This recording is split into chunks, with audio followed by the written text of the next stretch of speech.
Happy Monday, Robbie. Welcome back from vacation. You must be charged up and ready to rock. Ready for another vacation. Are you? Vacation from the vacation, man. Oh. Not really. It's more like vacation from the travel of vacation. Oh. If you live in Alabama, anywhere on 65, just north and just south of Birmingham is absolutely horrific. Really? What is it? What is it down there? Just the roads? Well, no, the roads are actually paved, really nice, but, Alabama is basically the gateway between two solid states, Tennessee and Florida. It's basically used as a highway. And of course, it was July 4th weekend, so everybody and their brother, for the most part, was headed down to some part of Florida, Gulf, Panama City, Destin, wherever. They're headed down to Florida, so it was just terrible. And so they were headed back on Saturday. And, yeah, it's a lot of action going on. So, but, we're back, and back in the old Tennessee. I got to say, it is a wee bit cooler than I expected it to be the last 2 days. I think we missed, the gigantic heat wave that was this last weekend. Yeah, you missed it. Is it cool out? I was just outside. It felt sunny and hot. I don't want to say it's cool, but I've lost complete bearings on that. It always just feels hot now. It definitely feels warm, but I don't know, maybe it was the humidity and the dew point in Florida, but I ran last night with Hayden with a stroller at 6, and it felt, it was hot, but it wasn't unbearable. Yeah. But it was still, I think, high 80s, 90s, so yeah, right now it's just going to be kind of just, I think, uncomfortably warm is probably a great way to put it. I just, I have this thing where if I'm just going outside to do something, it feels hot all the time. If I go running or something, I can deal with the heat, I guess it's because you're moving or whatever, but it just feels overwhelming every time I walk on my deck. I look at my dog and go, it's not happening, bro. Yeah, it's not happening. I'm gonna throw you tennis balls from the deck. Yeah. Underneath my umbrella, dude. I'm the same way. I can go out for a run and sweat bullets, but man, I was standing in the backyard with Hayden last night. Not even last night, probably 4 or 5, and I was like, all right, dude, let's go back inside. Mm-hmm. It is atrocious, and as I posted on that kind of graph about temperatures and dew points, it is frequently. The temperature is oppressive conditions. But hey, we do the best we can. It's that time of year. We suck it up, and we'll remember this next time we're bitching and moaning in the wintertime about it being too cold. We will not remember. Yeah. It's hard to remember because every time I go into the summer, I'm like, I'm going to take advantage of this summer. Hot, nice weather. That's right. I just sit inside. Soak it in. I'm going to go inside with the AC and pretend like it's winter again. Yeah, let me tell you, that bike lawnmower brick is legit right now. Is that what you did this morning? Well, I did it yesterday. Oh, yesterday. Yeah. You worked out yet today? Not today. No, I was kind of trying to stay flexible for your schedule. I appreciate that. I know. Usually you're an early riser, so if I hey, dude, can you go later today? That is always music to my ears. Right in my wheelhouse. Thank you. But today is July 9th. It's a Monday. It's 10:43 a.m. Central Standard Time. We appreciate you joining us here on the Crushing Iron Triathlon podcast. We release every Monday and Thursday, and have been for what will be in, I think, October, 2 years. 2 years. Yeah. Big anniversary cast. Big anniversary cast. That will, probably have a guest on like my mom or your mom. It's right. Who knows? Maybe Maddie. Maybe we could just hand over the microphones to Maddie and Kona for 2 hours and see if anything happens. In the same room, for sure. In the same room, for sure. It'd be like the doggy Super Bowl or whatever. Exactly. And we have a website, crushingiron.com, where you can find information on all things Crushing Iron and C26 Triathlon. We have podcast information. You can also go to iTunes and please subscribe, leave us a review. And then if you like the podcast, or even just kind of am okay with the podcast, or you just want to donate because we help build a space between your door and your work, or back and forth, you can always go and hit the pledge.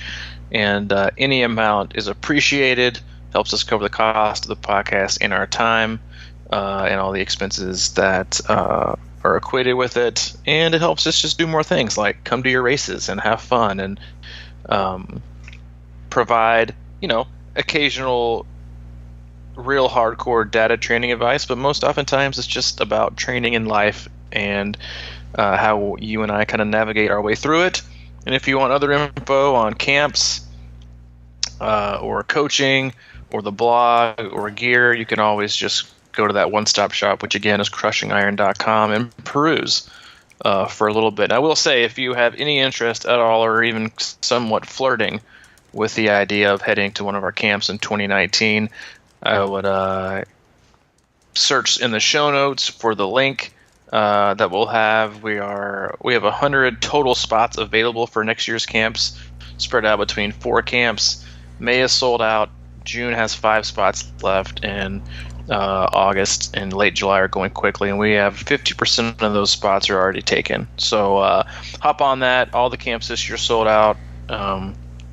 There's some great videos as well under the camp tab that Mike has put together that will give you a really, really good idea of how we do things, and honestly, not only just the scenery and the environment and training you'll get, but the most important aspect, which is the people. So check that out, and we'll give you some good lively info today, and then somewhat recent breaking news. We'll have a guest on here shortly, won't we? Looks like it. Yes. It'll be a timely podcast for a lot of people, maybe like 2,000 people. At least, I think. At least? Okay. At least, yeah, and probably past and future hopeful racers. We hope to have on, and we're going to schedule it, but Ken Hammond, who is the race director for Ironman 70.3 Syracuse, and also, which is the timely version, the race director for Ironman 70.3 Ohio, which is going on here 2 weeks from this coming Sunday. And I know you and I will both be there, as well as like 10 to 15 of our other athletes. And then it is a very well-attended race. I think it's in its 3rd or 4th year. But it's always, I think, got at least 2,000 people there. So yeah, it's a very, very popular event, and we are happy to have him on, and we'll grill him and pepper him with very, pressure-packed questions that he'll feel incredibly uncomfortable answering. Oh, I'm sure. Yeah. That's right. Yeah, and we've got 10 or so athletes going up. We'll be there, and of course, there's a lot more people probably from our closed group on Facebook. If you search Crushing Iron Group, don't leave off the group word. You'll find us, and we'll let you in. There's a lot of good stuff going on in there, and man, I got to tell you, yeah, we're getting out. We got the camps out for next year, and we've already announced our 2019 team races, which are Tri Louisville, Ironman Chattanooga 70.3, and Ironman Wisconsin, and already getting a lot of buzz on that. It's amazing. I'm not like a super plan out ahead guy, but oh, really? Yeah, you noticed. I know this for a fact. Yeah. I gotta admit, man, you've kind of rubbed it off on me a little bit. I have. Just kind of take it as it comes. Yeah, I think every once in a while. I've noticed that on the podcast. You're kind of like, yeah, dude, whatever. When do you want to go? I'm like, sure, man, when do you want to get? I'm trying to be just like we should with life. I'm just trying to meet you where you are. I'm coming that direction. Yeah, I think we're both rub off each other in a good way. So, but yeah, lots of excitement over that. I gotta say, they're all 3 kind of hanging right in that same sweet spot of excitement. With the Louisville, obviously, just from a local aspect, from those people. Chattanooga is already incredibly popular, but lots of love for the Wisconsin pick next year. I feel, a lot of, and I think a lot of people are somewhat intimidated by Wisconsin. I gotta say. Because it's a challenging course. But yeah, it's been a lot of people have been on the fence about that I've known around here. Yeah. I want to try that someday, or whatever. Well, now is the day. Now, it's right. 2019 is the day. And that's coming up soon, too. So we got a lot of races coming up. We got Muncie coming up this weekend. Best of luck to all those racing Muncie. And then you got Ohio. And you got all kinds of races going on, Lake Placid coming up. So best of luck to everyone racing this weekend at Muncie. And if you haven't listened to our podcast on Muncie, please do. 63, 65, 68.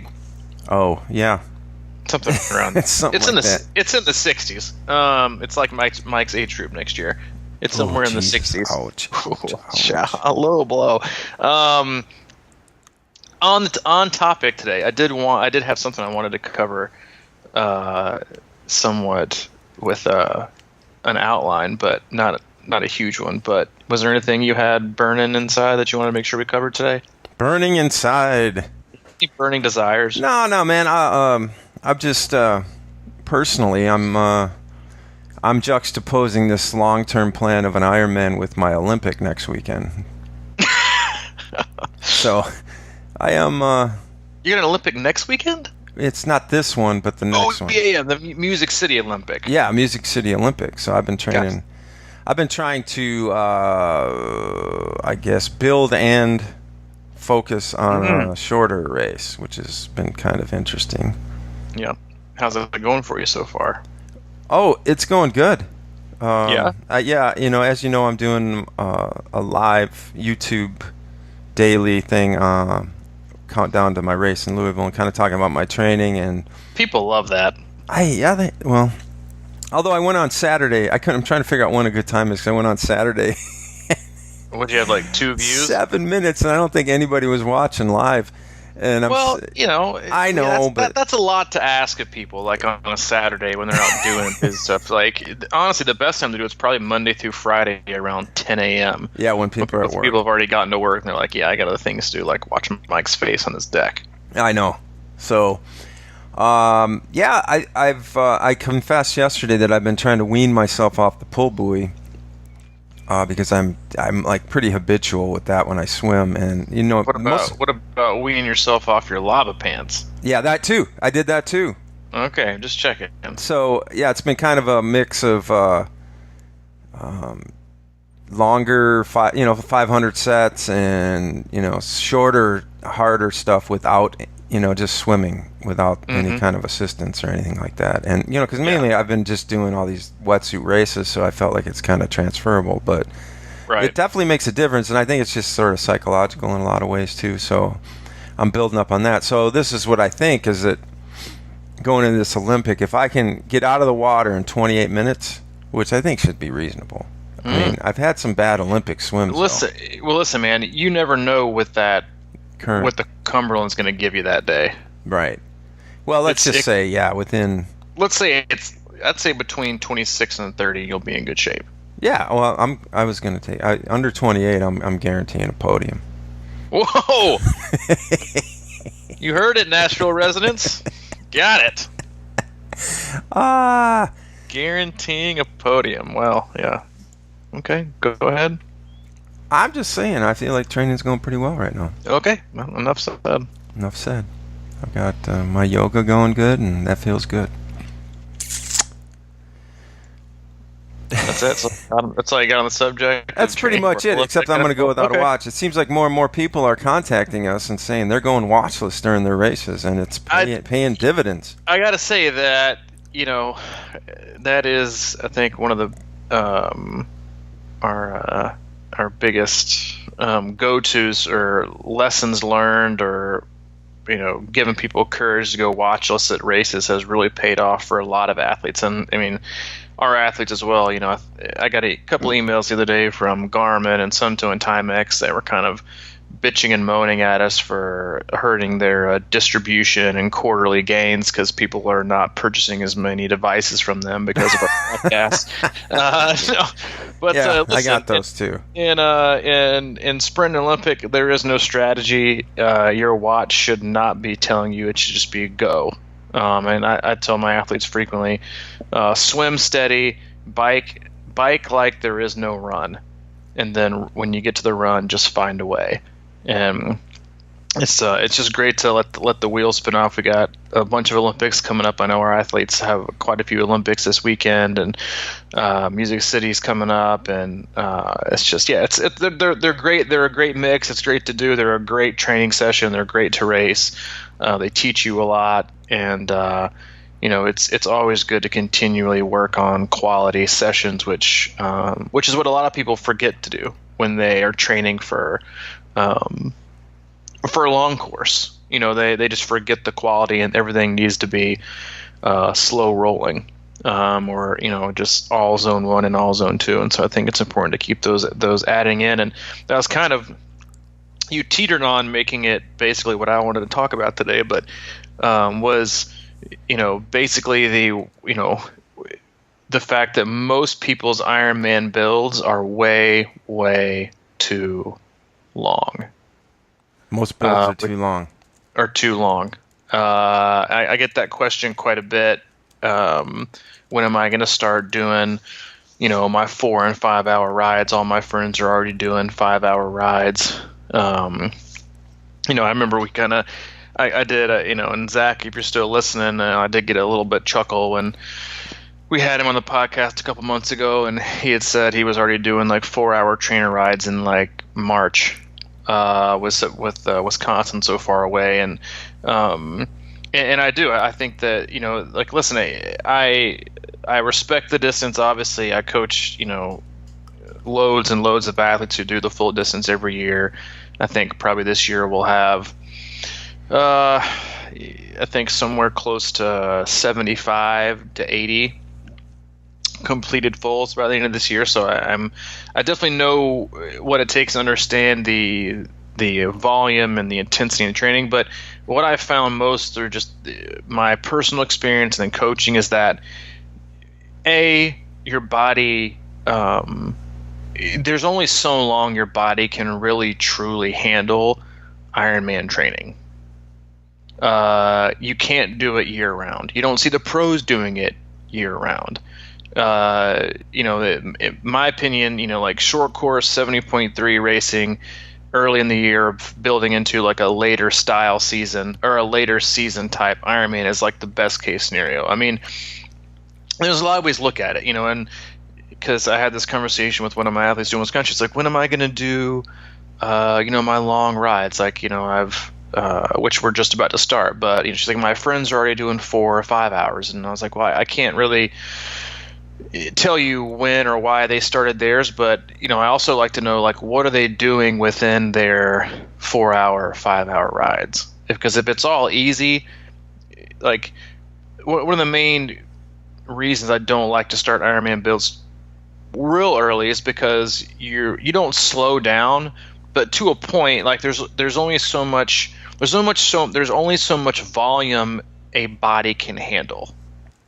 And we always talk about like this blend between volume and intensity. And, a lot of people will ask about, training stress score and training peaks, or like, and we've talked about this before, like a good analogy is, like you can do like an hour and a half easy ride, or let's say, for argument's sake, since we're using the Ironman as an example, like you can go out and do a 4 hour easy, like zone 1, zone 2 ride and generate a stress score of maybe like, let's say like 150, or you can hop on the trainer or go outside and bang out a 2.5 hour ride with really hard intervals and still bang out about 150 training score as well.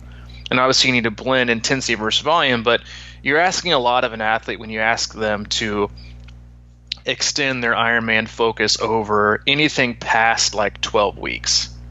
The first thing that I've always found is that you risk mental and emotional burnout.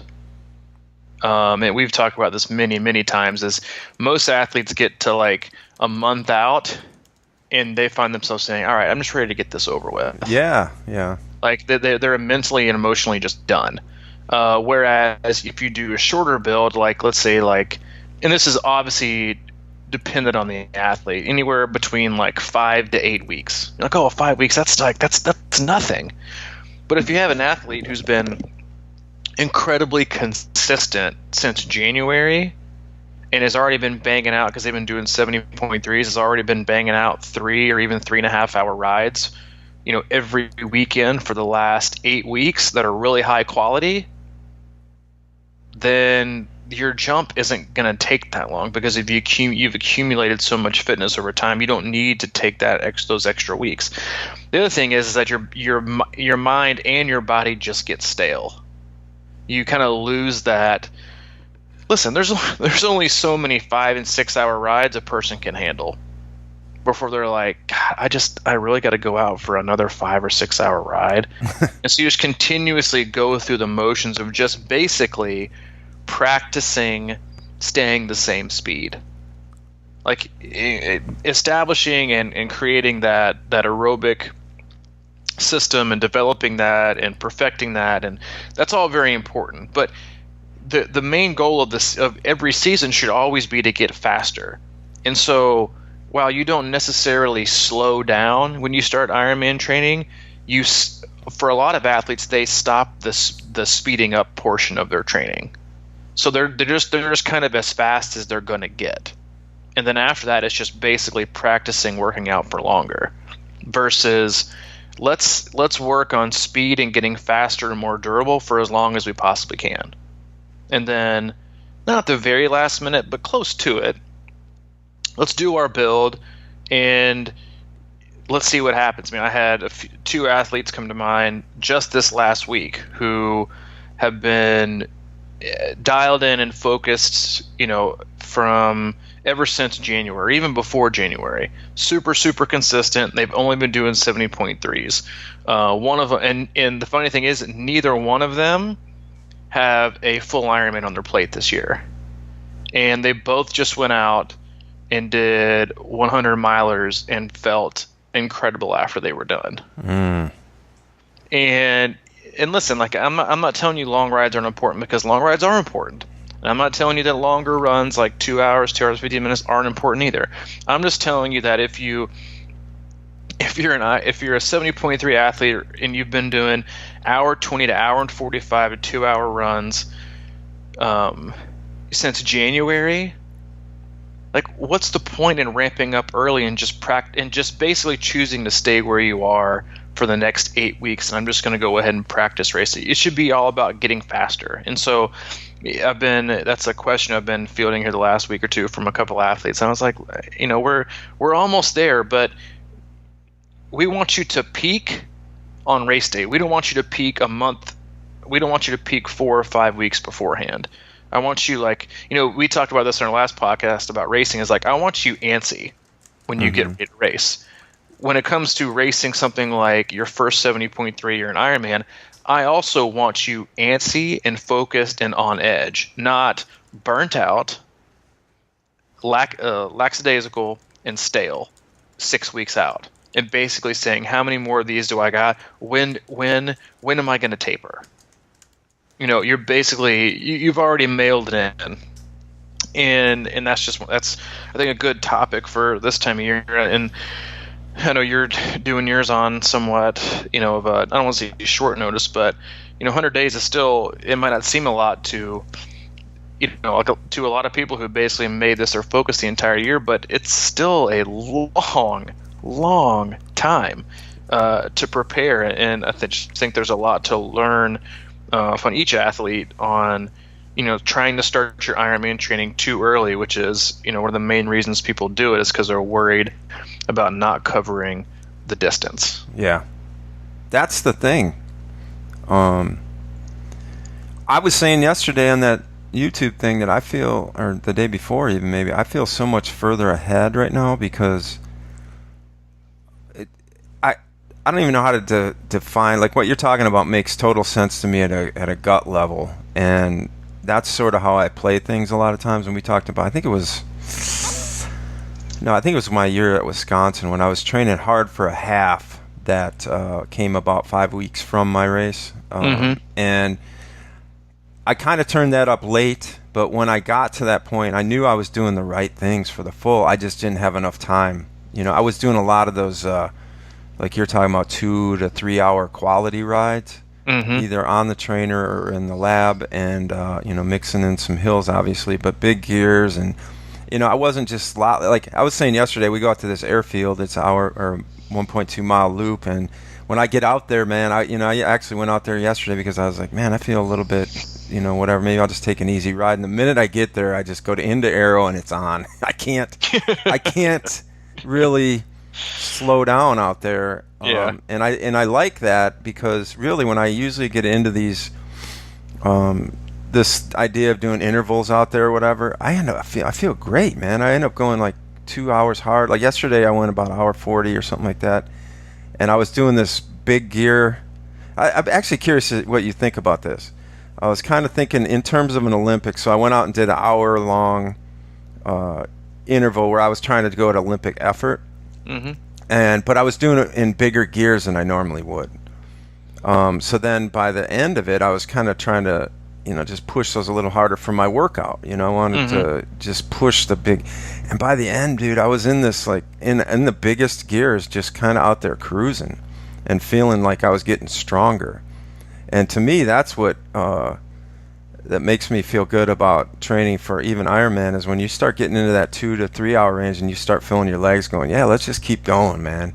Yep. And that doesn't mean you got to go for 6 hours, I guess is the point. I think I'm a poster child for some of this if I did it the right way. Yeah, and I mean, a lot of athletes I think are kind of learning it this year. Like you can click off one of these, really long things, kind of not really out of nowhere. It's just like you just forget how much you've trained for how long, and that doesn't always add up to like if you're doing like weekly 2.5 to 3 hour rides, and you're doing them almost every single weekend, and you have been because you had an early season 70.3 like in let's say like late April, or for a lot of our athletes like in Chattanooga, and you've been doing those for because you've been doing them in prep for Chattanooga, so you're looking at half of April, May, June, so 2.5 months. So if you've been basically hitting 2.5 to 3.5 hour hard rides for the last 2.5, 3 months, your body can easily, on a couple days rest, or not even a couple days rest, click off a 5 hour ride like it's nothing. And sometimes that's athletes will kind of have a little back and forth between, is it too much of a jump, or when I'm like, 3.5, and the next weekend's like 5, but it won't have, the 3.5 hour ride might have like not a ton, but a good portion of like quality, zone 3, maybe zone 4 interval work, and then I send them out for like a 5 hour easy ride just to get some good endurance work in. Like, I don't know if I can do that. And they're doing like, I can't believe I was able to do that. But it's all about systems. How much are you asking of your body, and in what ratio of energy are you requesting from your body? Is it threshold? Is it endurance? Is it all endurance? And you can just click off and 100 miler go off for 5 hours. You're like, I can't believe how good I felt. Just because you're training 3 to 3.5 hours doesn't mean your body can only handle 3 to 3.5 hours.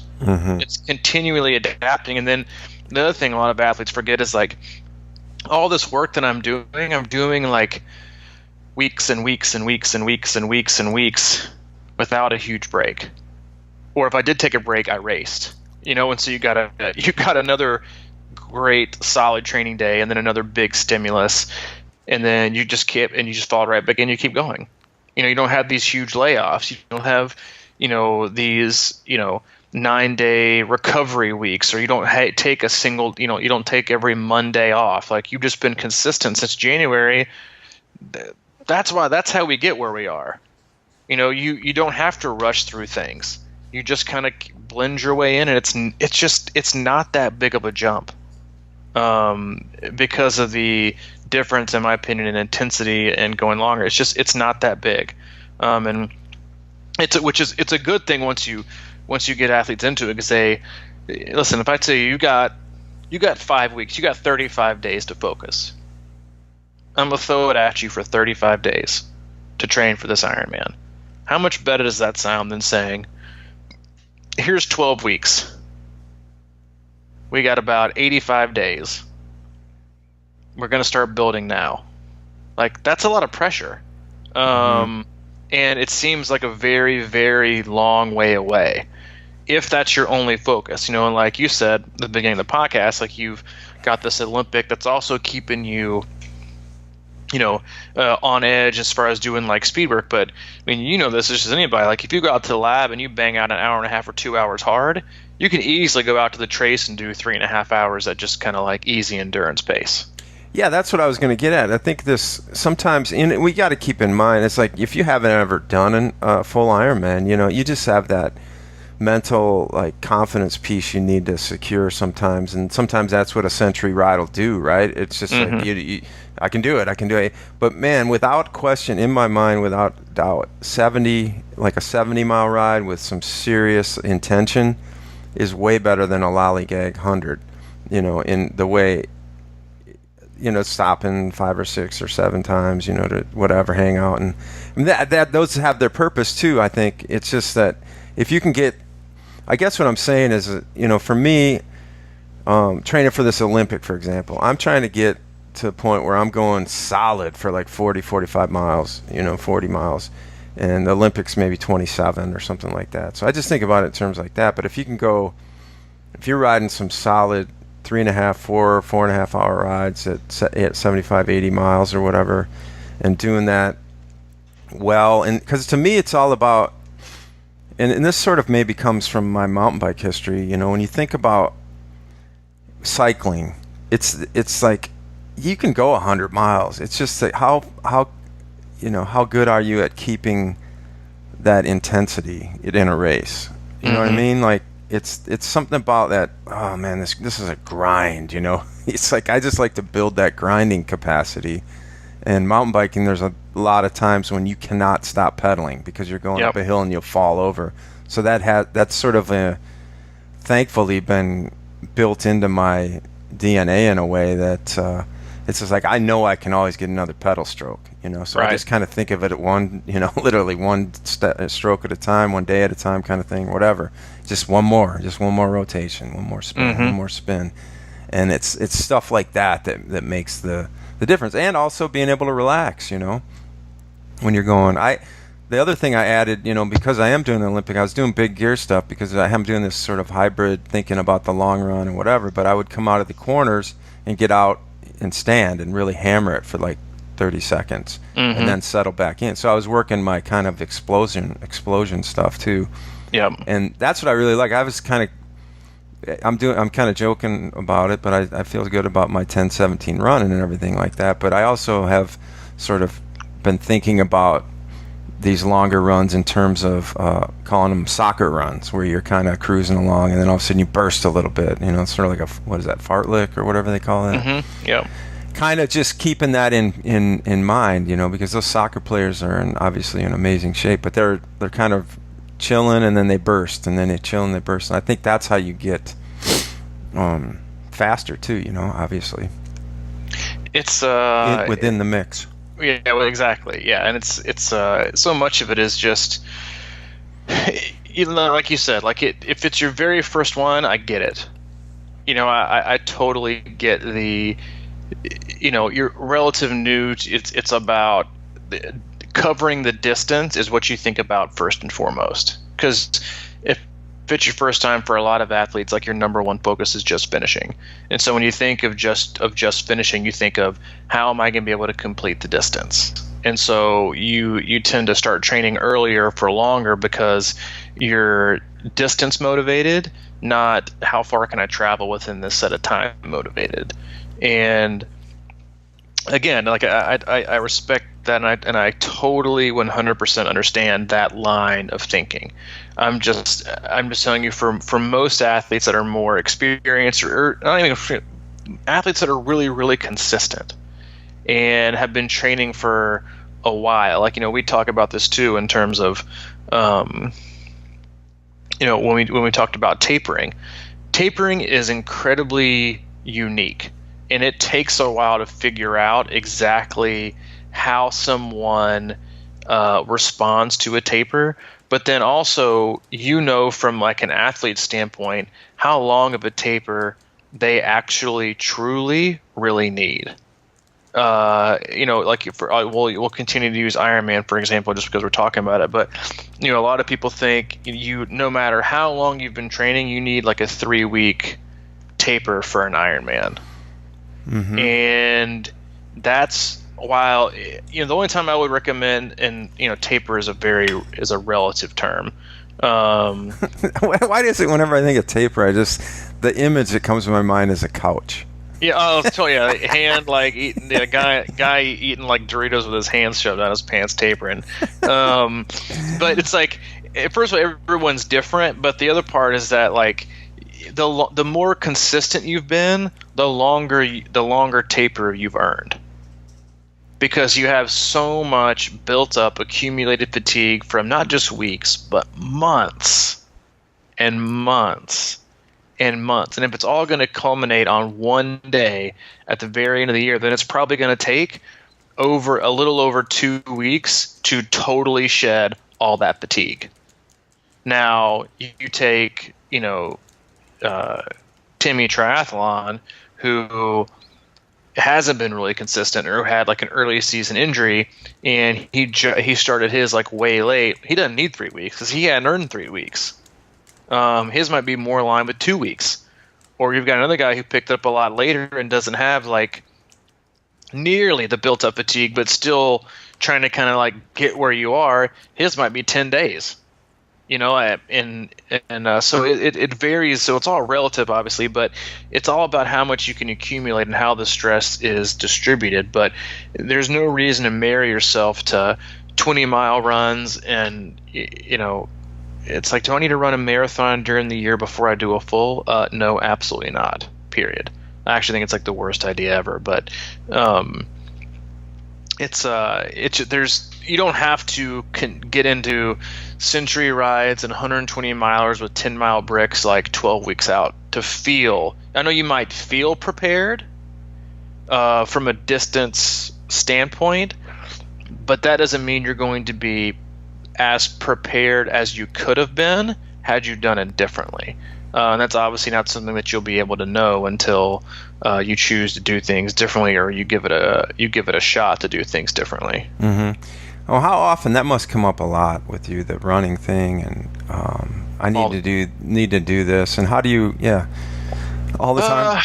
Yeah, I mean, all the time from athletes that it's like my first round of longer distance, like Ironman stuff. They're like, when and why? And all my friends are doing 21 milers, and why am I not? Or same thing with marathon training. Like we talked about that months ago when I had an athlete who I just coached for running, and she was, she'd been doing like the 22 milers her whole life, and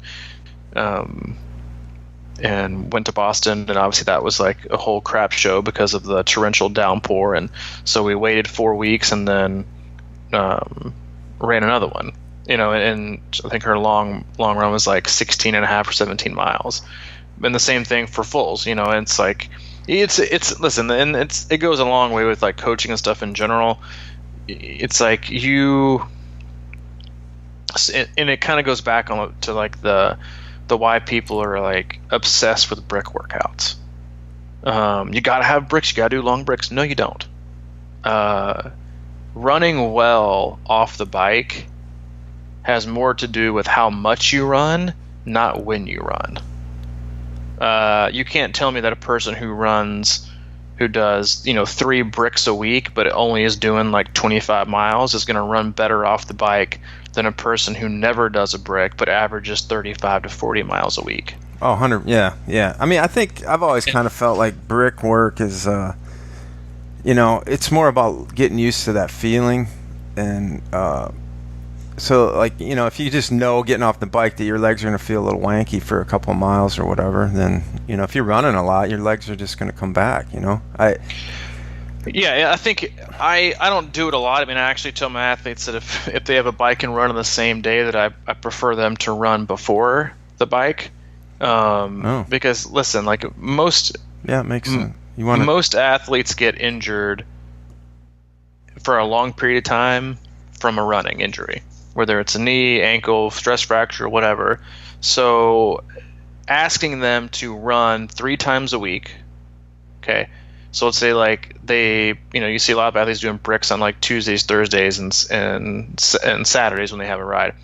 So let's say like 3 of the 4 runs a week, you're asking an athlete to run off the bike when they're already tired, they're already fatigued, they're not going to be running with their best form. A, you're asking for an injury, and B, how quality is that run really going to be? And what is your recovery time going to be from that brick? Yeah, right before a race, I'll have athletes do like a short, like 20 to 25 minute brick run, and that's it. First 10 minutes at like race pace feel, and then cruise it in. But that's 30 minutes is the longest they're ever going to do. There's just no point actually with talking about this with the track coach, and he was like, a lot of injuries most injuries from triathlon are from running, and a lot of it comes from athletes who have really poor form. Well, you shove an athlete with already poor form with the fatigued legs and fatigued body and fatigued posture. Well, then what happens? You're just asking for more risk and a higher percentage of injuries to happen. Same goes for you set out an athlete who's only prepared for a 15-mile run and they go 20. It's not so much that your lungs can't handle it, but your body breaks down. And when your body breaks down and your skeletal system breaks down, your durability starts to show cracks, then you start to run bad. And you start to run, lopsided, or with it, your imbalances really show. Well, then what's going to happen? Then you're going to get injured. And so if you keep asking athletes to do this, and it's not the case. It is, brick runs don't make you run better off the bike. Running more makes you run better off the bike. And that is a fact. And you can't tell me or find anywhere or any data or any experience that if you have to run off the bike to be a great athlete runs off the bike. No, you just have to run more. And if you can, I bet you, and if you haven't done this before and you want to try it, go for it. Tell me how you feel the next day versus doing a hard trainer ride and then running right after, or running before and then doing a hard trainer ride and then the next day how you feel. I would say 9 times out of 10 it's going to be the run and then the bike, because one of the things I love about running before you ride, and I'm not you don't have to make it a brick is the thing either. I'd rather you run in the morning and then in the evening do the trainer ride, or do a trainer ride or a ride in the morning and then do a run later on in the day. Give yourself some time, to go execute it and run properly, run with good form. The other thing that really hinders people's ability is you do need to feel what it's like to run off the bike, but you don't need to 3 times a week, or even twice a week. It's maybe once a week. But if 2 to 3 times a week you're always running off the bike, you're never running well, because you're already tired, and you have to be at least closer to being fresh on your runs to start to be able to run faster, so you can see more gains and get improved fitness. It's not one of those things where you have to do bricks 24/7. Space them apart and give yourself a chance. The most overrated thing in triathlon. Ooh. It's the brick. Brick is the most overrated thing in triathlon. Brick is what cereal is to breakfast. Wow. You've been fooled. Yeah, you have. What about these, remember that workout somebody was doing a while ago, the 20 miles ride? They'd get off and run for 3, and then they get back on a ride for 20 and then run for 3. They do like a century ride with 4 runs or something. I think it's like the Dave Scott, like the Mark Allen workout. Yeah, I've heard of it. I've seen it, never done it. I mean, the only time I could think that would be even like remotely fun is if we got like a group together and did it at the lab. Yeah, I mean, it's certainly not fun, and it's certainly not. It's just interesting. I mean, that's one of those things too, where I could see like if you were in like a crazy shape, and that wouldn't be like a detriment to beating you up, if you're like so elevated at pro level or something like that. And that's the other thing, because I'm being very cautious about this training cycle. I know that I think maybe it's my body type. I played my whole life. I was more of a fast twitch kind of guy. I played sports like baseball and basketball and things like that, and hockey that were kind of explosive and not endurance based necessarily. It's like one of those things where I just need to remind myself about running fast, but I have to build more durability. So I'm just taking it easier. But then on the bike, like you said, that's a good place for you to really. Because I just feel when you run, I mean, you're right about the injury. I mean, when do you feel like crap? It's like after, runs mostly. I mean, your legs, when you're limping around or you're kind of like, geez, man, it's kind of like that. I just think you have to be uber cautious with how you're handling your run, and to throw it after a ride and be bricking all the time is probably, it's probably a long-term recipe for disaster. It's, running will always and forever be how much can you run? How many miles can I put in? Not, are you doing every single brick? Are you doing like the worst thing ever? I'm going to do a 100-mile ride, then I'm going to do a 10-mile brick workout. I honestly have zero, I would love feedback. I have no idea what that does. Like, I don't know. I don't understand what that actually, like, the benefit of such a long brick after such a, on such a long ride, like what's the reasoning, I guess, behind like why that's beneficial? Well, it's trying to take out the doubt, man. But the doubt for what? Well, can I finish this Ironman? Well, you only did 10 miles, so what's that going to do to you? I know. Well, I'm almost, just over a third of the way there. I could probably just over a third. 10 miles. That's how we always do things. I say I'm 10 miles away, so if I do like 3 more, then I can say I'm less than halfway there. Yeah. I'm more than halfway there. Okay, perfect. I basically did it. Well, yeah. Yeah, basically did it. Look, man, I mean, what we're talking about today, I have factually proven over my Ironman training usually. It's like for example, going into Chattanooga, which is a 116-mile bike, I went down there. The longest ride of that year for me before that race was 78 miles, I think. Mm-hmm. And my longest run, I think, was 14 or 15. And I went down, and for me, a 50-year-old guy, 52 that year or something like that, I went 20 miles an hour over 116 miles with a 78-mile ride as my long ride. But I was riding tons of 2.5 things. I was doing a lot of trainer work going into that. And my run was 15, and I ran a marathon at my normal pace, which was, I guess, 10-minute miles on a hard run course. Yeah, that run course is real tough. So, I mean, I don't know. I'm not saying that's ideal. I think I wish I would have had, like you're saying, more consistency throughout the year and over the last 100 days or whatever it might have been. I really cranked that up within, 2 months of the race. Yep. And so I felt like I was really doing the right stuff. I just wish I'd have been doing it longer. Even some of these, like, hour and a half, like, trainer rides that are just ball busters, man. Those things really pay off. I don't know. That 4 or 5, 6 hour stuff is just like, not only is it not fun and enjoyable, I feel like it sets me back sometimes anyway. I mean, yeah. I mean, it depends on how you can recover, but I mean, yeah. Do most athletes need to get them in? Absolutely. Like the first year you and I worked together, you got in probably the longest rides you've ever gotten in. And for obviously, sure. But even then, we did 100. 110. I did one because you're like, let's do it, man. Let's go and feel. So we went out and did a really strong 110, 15-mile ride or whatever. Yeah. But for the most part, what we used to do out there was do 70 to 80-mile trace rides. Yeah. But they were all pretty intense. Yeah, they were. And that year went up and did Wisconsin in my first Ironman sub-6 on the bike.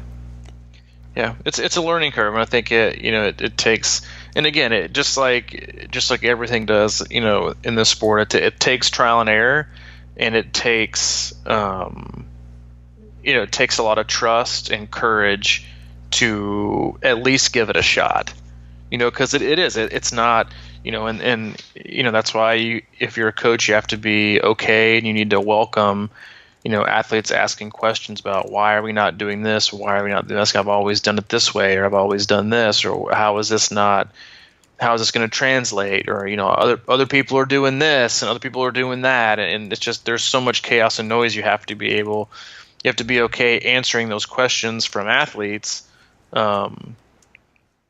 And, explaining to them why you believe what you believe. And then hopefully, obviously the next thing you want to do is show them, but it does, it usually takes one round of a longer distance triathlon with an athlete, and then to have them buy into I don't have to run 22 miles, or in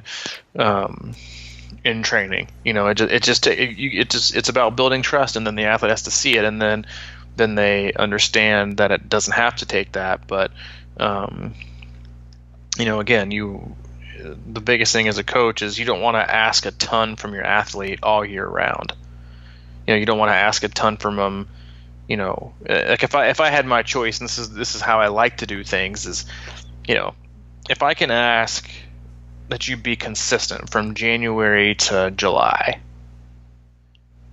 or August, then I can ask a lot of you for 5 to 6 weeks, and you can do it. Like this is your 5 to 6 weeks.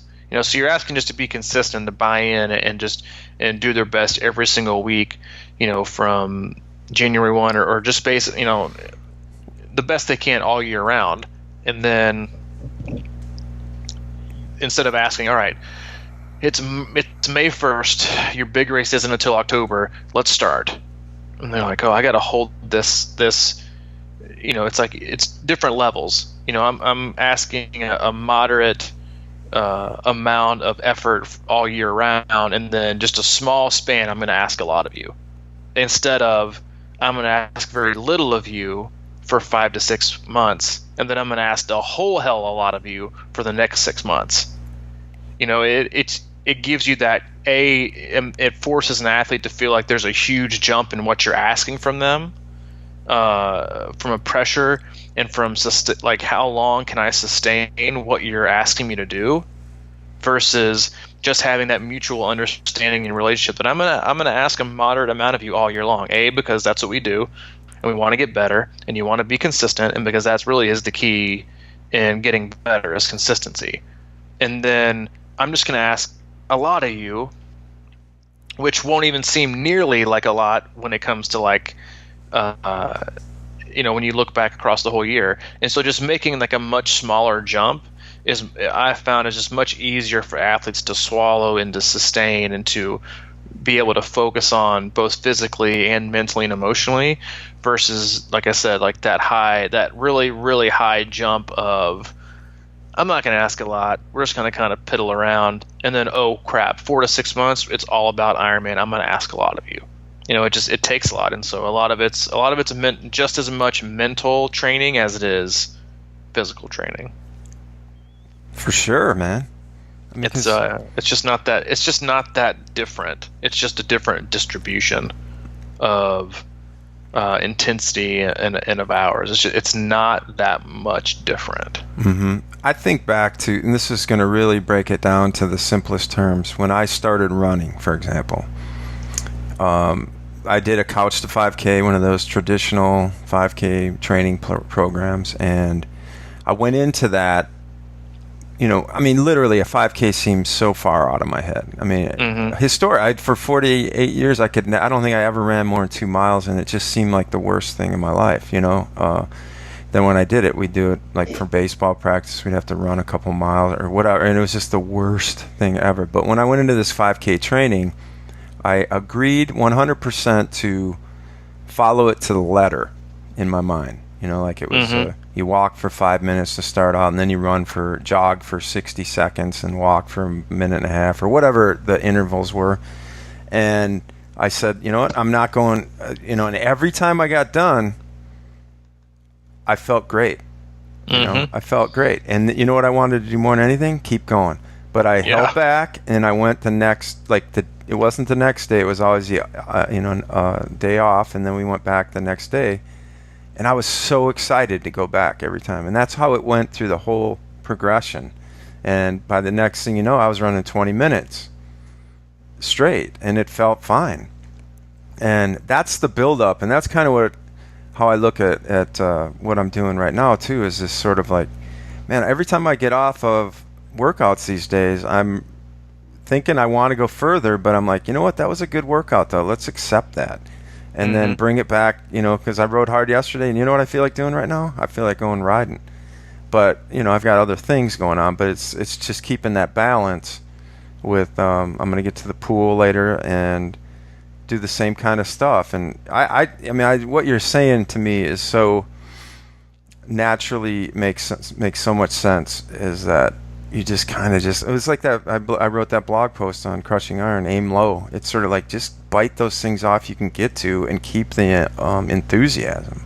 That to me is so much more powerful than beating yourself down, trying to get back. It's sort of like overcoming being sick or something. It's like you want to just prevent that. So you want to just continually just get a little bit stronger every day and keep going. It's like if I told you that if I was like, hey, Mike, what if at the end of the year I need you to lose 24 pounds? Yeah. Would you rather lose, 1 pound or 1.5 pounds a month, and then like the last 2 or 3 months really have to zone it in? Or would you rather not lose any weight for 6 to 7 months, or maybe even put on a little bit of weight, and then the last 4 to 5 months, now I'm asking you to drop 24? Yeah. What would I rather do? Yeah. Probably. I mean, I think the easy one is the other one. You know what I mean? It's like that's the thing. But most people don't, because they, it's like that. It's what can I wrap my mind around? And like we do, like, and I think that's so much why athletes tend to veer towards the longer for more, is because they think that that's the best way, just because of how we kind of generally think sometimes in terms of wanting to put things off. Ironman's not for another 180 days. Holy crap. And so, it's like that's half the year. It's like I got time, versus the athlete who generally thinks I'm just trying to get better every single day, and I can be consistent every single day. There's a million benefits to it. And, so obviously, starting to lose a little bit of weight in January is a lot less to ask of yourself come time before you're supposed to weigh in and lose Jules 24. Yeah. Well, it's just, and it's easier on the body, and it's easier on your mind. There's not much pressure. It's like, I only got to lose, 2.25 versus 1.5. I can totally do that. Yeah. It's just like, there's just so much, it just makes so much more sense. But I totally get the, I understand it. I don't think people are crazy for doing it that way. I mean, I get it, and it's been out there for forever that's kind of, you got to do this, you got to do that, you got to do this. Like one of my athletes that's doing Wisconsin sent me one of those like Ironman emails. It was like best workouts you have to do 8 weeks out. I'm like, holy crap, that's like the worst idea I've ever heard.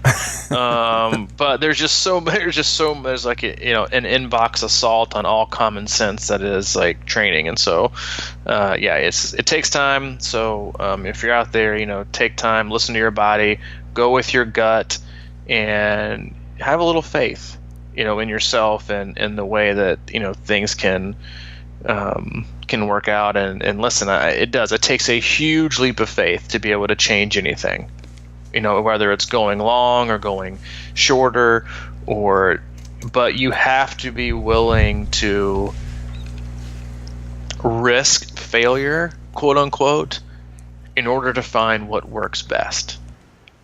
Because so many times, and so many athletes are so concreted in their safe place of racing, to where they don't want to risk maybe changing training up because they might race and it might be a couple minutes slower. They don't want to risk changing it up or changing a taper or changing a build because they don't want to risk that. They don't want the social shaming or the answers they'll have to come up with to their friends for why they didn't PR again or why they got slower. But they're also risking never fully finding out how fast and how great they can actually perform. Because we all are, myself included, we're always a lot of times paralyzed by fear, and a lot of times that just paralyzes where we are, and so we just stay there and become stagnant and stale and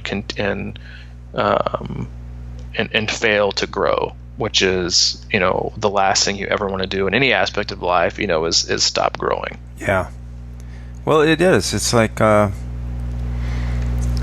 to that diet quick because I am trying to.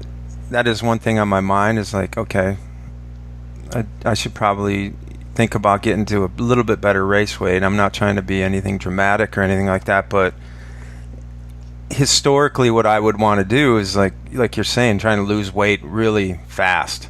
Mm-hmm. Just kind of, and I think a lot of people are like, let's get down to race weight in the last, month or two or something like that. And really when I think about it, really how I've been going about it is I'm just trying to keep my training solid right now, and I know that kind of helps you lose weight, right, in the short or, in the slow kind of way. And depending, like if you don't change anything in your diet, but you're working out a little bit more, I think you're going to probably lose a little weight. So, But really, I'm not trying to, I can't change my diet like dramatically. That's just proven to be a bad move for me. So, for me, it's sort of like just add a green smoothie every day and see how that kind of reflects on it. So, sort of add little good things. Maybe skip a Cliff Bar or cookies, once a day. little things, Skip the cookies, man. Skip the cookies a little bit. That's a win. That's a little win. I agree, man. So I guess that's it.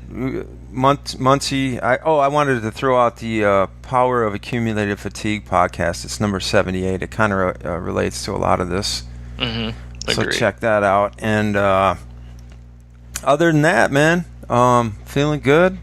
Ready to get in the water for that Olympic in a couple weeks. Almost time. We'll be in Ohio, and look forward to having Ken on our podcast and grilling him with questions about every crack and nook and cranny of that Ohio course. Yeah. Which honestly, it's a great one to preview because it's one of those races with split transitions, which I know gives people a lot of anxiety in terms of prepping it before the race and stuff like that. So, you would not be a fan. But this will be good to kind of pick his brain and then I know there's probably a lot of people out there with with big nerves and stuff, but it'll be a wealth of knowledge just from all of his experience. But then obviously for anybody racing Ohio, that'll be our next podcast. So tune in and share with your friends, and we look forward to seeing you on Thursday. Sweet. Do you think he knows a lot about the hotels? Maybe our hotel, if they serve dinner in the lobby? Yeah, well, we got Firebirds the night before. Oh, that's right. It's not too far, hopefully.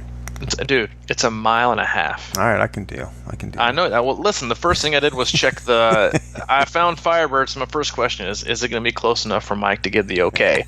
And I saw a mile, and the first thing it gave up was walking directions. I said it's sold. Yeah. And well, I'm not racing, so I'm a little bit more flexible. Yeah, but still, let's be honest. Neither one of us want to drive. I don't think I'm minutes. racing anyway.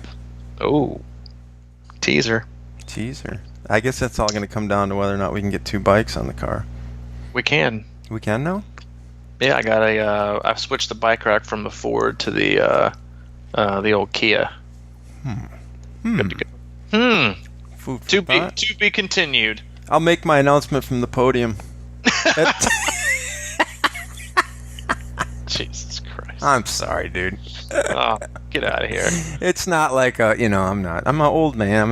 There's like the only 3 people in my age group. That's true. Hey, guess we'll find out. We will find out shortly. All right, man. I'll talk to you soon, man. All right.